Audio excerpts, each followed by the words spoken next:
최병강 원장님, 저 어떻게 해야 됩니까? 물어보면 다 해결이 된다. 네, 해결하겠습니다.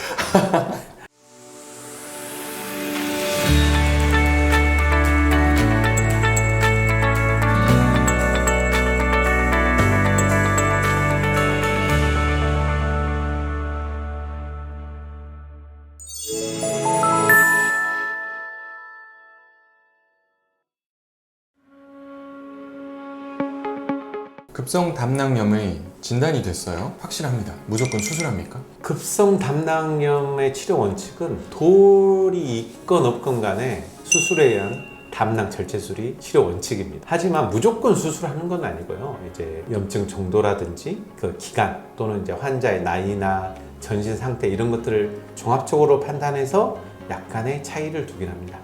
우리가 의사로서 에비던스 베이스드 메디슨 하지 않습니까? 증거를 가지고 통계적으로 어떤 경우에 수술한다, 어떤 경우에 기다린다, 분명한 가이드라인이 있을 것 같은데 이에 대해 설명을 좀 해주시죠. 수술을 바로 할 거냐, 좀 딜레이해서 할 거냐 이런 것들 결정하는데 가장 중요한 것은 환자의 컨디션입니다. 환자가 전신 마취를 충분히 견딜 수 있을 만한 컨디션. 예를 들면 우리 원장님이나 나 같은 사람이 급성 담낭염이다. 그냥 바로 수술을 가시죠. 수술해도 다 네. 삽니다.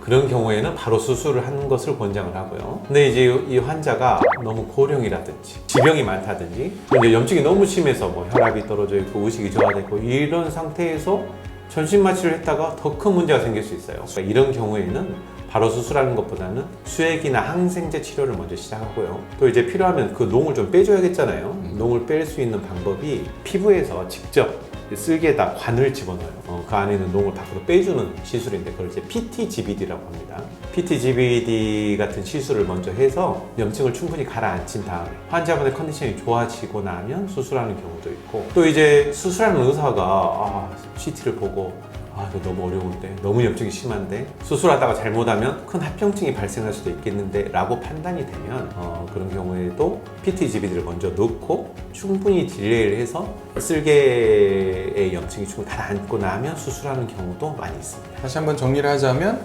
바로 수술하는 경우와 기다렸다 수술하는 경우로 나눈다기보다는 바로 수술하는 것이 원칙이고 가장 좋으나 환자 컨디션이 안 좋거나 더 수술의 위험성이 크다고 판단이 되면 PTGBD 등으로 기다려볼 수 있다. 얼마나 기다려야 되나요?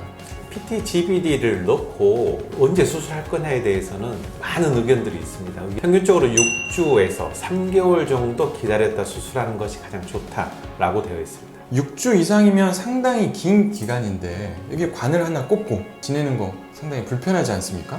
그러죠. 이 관이 빠지지 않도록 조심해야 되고 또 샤워 같은 것도 하기 힘들고 그렇기 때문에 일상생활에 상당히 제약이 많습니다. 그래서 이제 저 같은 경우에는 PTGBD를 넣는 경우는 거의 없고 바로 수술하는 것을 훨씬 더 선호합니다. 수술하고 싶지 않은 분들도 있잖아요. 수술 안 할 수는 없나요? 급성 담낭염 환자를 수술을 하지 않고 수액이라든지 항생제 치료 등을 먼저 해서 좋아지는 경우가 4분의 3이 넘습니다. 많이 되죠. 그러네요. 그런데 자, 담석 때문에 급성 담낭이 생겼다. 그랬을 때는 또 재발을 하겠죠. 그래서 결국엔 수술이 필요하고요. 또 한 번 급성 담낭이 발생해서 좋아졌다 하더라도 그러면 그 다음에 더 큰 합병증, 예를 들면 성공이 된다든지 다른 합병증이 생길 확률이 30%씩 증가한다고 되어 있어요.